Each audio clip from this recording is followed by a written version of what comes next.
Hey guys, today we're going to be looking at solving two-step equations using algebraic thinking.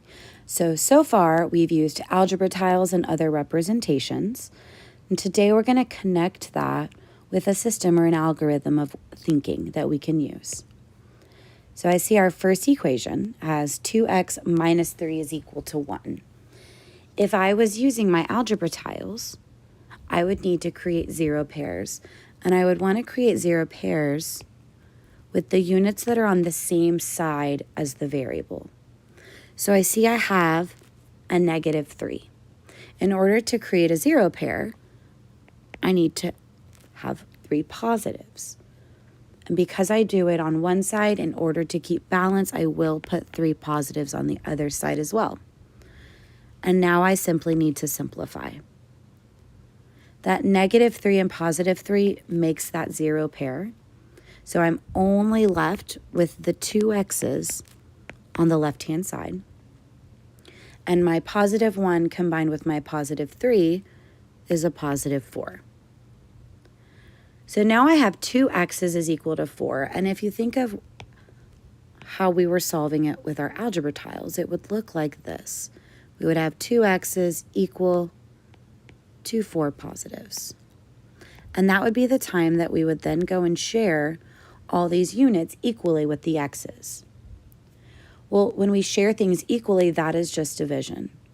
So instead of having 2x is equal to 4, I'm going to divide down. I'm going to scale down to find what 1x is.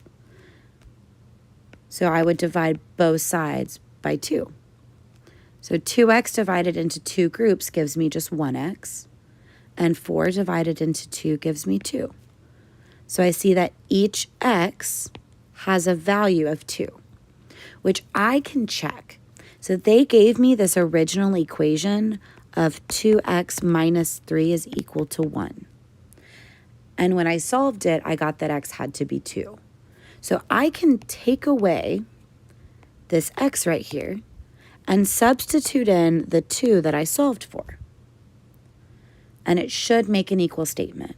So I have 2 times 2, which is 4, minus 3, which is 1, and that is correct, so I know 2 is my solution. All right, let's look at one more. I have negative 9 is equal to negative 2y minus 1.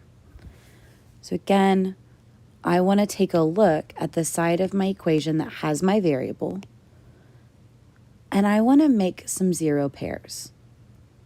So my unit is a negative 1.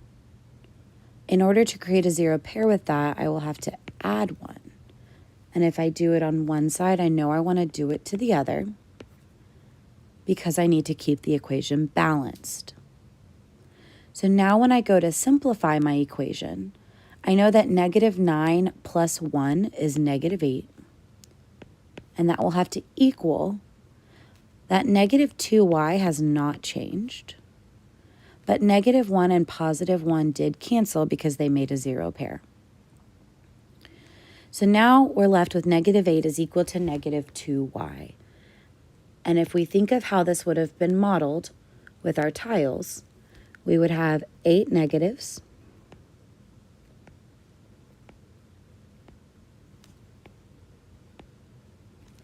equal to 2 negative x's, or 2 negative y's, since that's the variable we're solving for.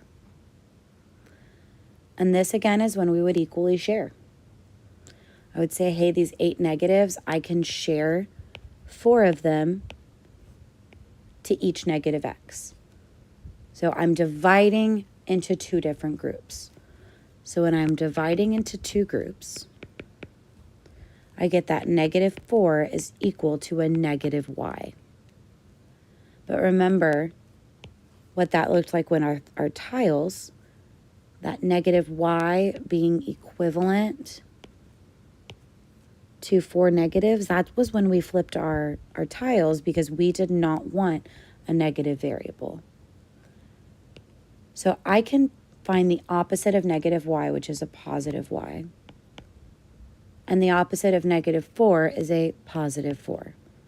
So I know that y is equal to positive 4.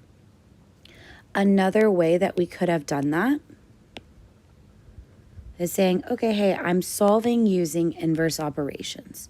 So once I got here and I had that -8 was equal to -2y, y is being multiplied by a -2. So the inverse operation of that would be to divide both sides by a -2. So -2 divided by -2, that gave me just 1. So I'm left with only 1y. And -8 divided by a -2 was a +4. So again, we still arrived at the same answer. We just eliminated that step of having to find the opposite because we divided both sides by -2 all at one time. All right, thank you.